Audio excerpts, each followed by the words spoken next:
जिला पुंछ के सीमावर्ती इलाकों में पाकिस्तान की तरफ से आए दिन गोलाबारी की जाती है। इस गोलाबारी में सेना की चौकी के साथ साथ रिहायशी इलाकों को भी निशाना बनाया जाता था और इस गोलाबारी की वजह से जो सीमावर्ती इलाके के पास रहने वाले लोग थे, इन लोगों को काफी परेशानियां उठानी पड़ती थी, जिसमें इन लोगों के घर जान माल को बहुत नुकसान होता था। लेकिन दोनों मुल्कों की तरफ से एक बार फिर सीमावर्ती इलाकों में गोलाबारी बंद कर दी गई है, जिसके चलते वहां के लोग इस गोलाबारी के बंद होने से बहुत खुश नजर आए और उन्होंने इस फैसले का स्वागत किया। बताया आपका नाम? शौकत सैन।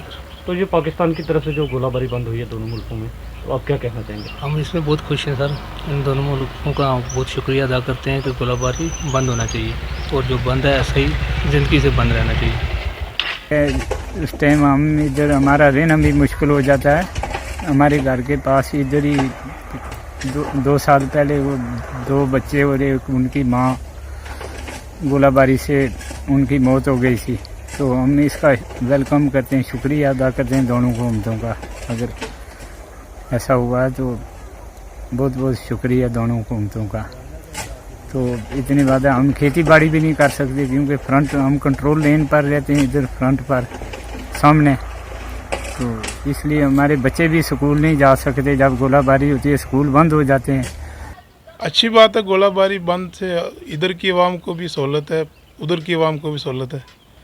तो दोनों साइड में गोलाबारी बंद रहने से अच्छा ही है। गोलाबारी से तो हर एक को परेशानी, चाहे कोई सिविल है चाहे आम कोई मुलाजिम, हर एक को परेशानी है। तो गोलाबारी बंद रहने से अच्छा है, शांत है, दुनिया शांत है। अभी देखो बॉर्डर के हालात कितने अच्छे चल रहे हैं। कितनी देर से गोलाबारी बंद है? अभी तो कुछ दिन ही हुए, महीने भी नहीं हुए।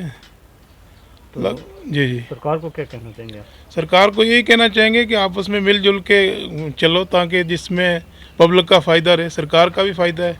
क्या कहना चाहेंगे? देखिए, जो गोलाबारी जो सीज़ फायर हुआ है ये दोनों मुल्कों के लेवल की बात है, लेकिन इसका फ़ायदा जो है ये यहाँ के अवाम को बहुत ज़्यादा है, क्योंकि पिछले कई सालों से जो गोलाबारी चल रही है उससे यहाँ इस इलाके में एक तो खौफ हरास फैला रहता है हर वक्त।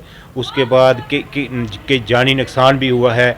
लोग इस इलाके के जो हैं ज़्यादातर जो एक्चुअल लाइन ऑफ कंट्रोल है उसके करीब रहते हैं, तो उनको हर काम में दुश्वारी आती है। घर से बाहर निकलना उनके लिए बड़ा दुश्वार होता है। फसलें काटना, बच्चों को स्कूल भेजना और किसी भी काम के लिए घर से बाहर निकलना जो है गोलाबारी के दौरान ऐसे हालात में मूवमेंट करना बड़ा ही मुश्किल होता है। और ये जो गोलाबारी बंद हुई है, सीज़ फायर हुआ है, ये बड़ी ही मुबारक की बात है।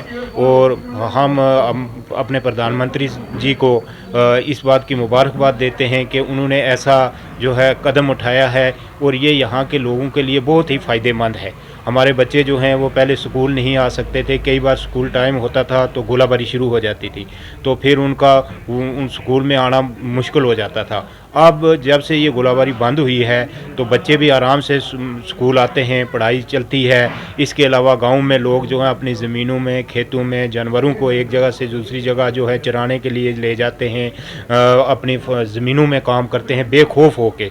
किसी किस्म का कोई खौफ नहीं है, पूरे इलाके में अमन व अमान है।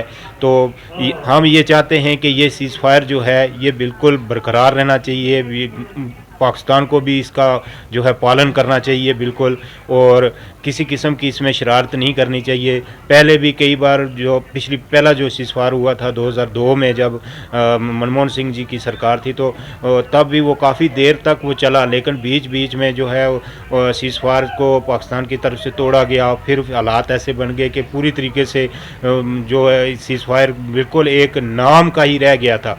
तो अब फिर से दोबारा से ये जो सीज़ फायर हुआ है, तो मैं एक बार फिर यही कहूँगा कि हम इसका बहुत ही खैर मकदम करते हैं। ये कंटिन्यू रहना चाहिए और इसी जो कदम को लेकर हमारे जो दोनों ममालिक पड़ोसी ममालिक हैं, इनमें बाकी जो इनके पेचीदा मामलात हैं उनके ऊपर भी गुफ्त शनीद होनी चाहिए, और ताकि पूरे इलाके में अमन व अमान हो।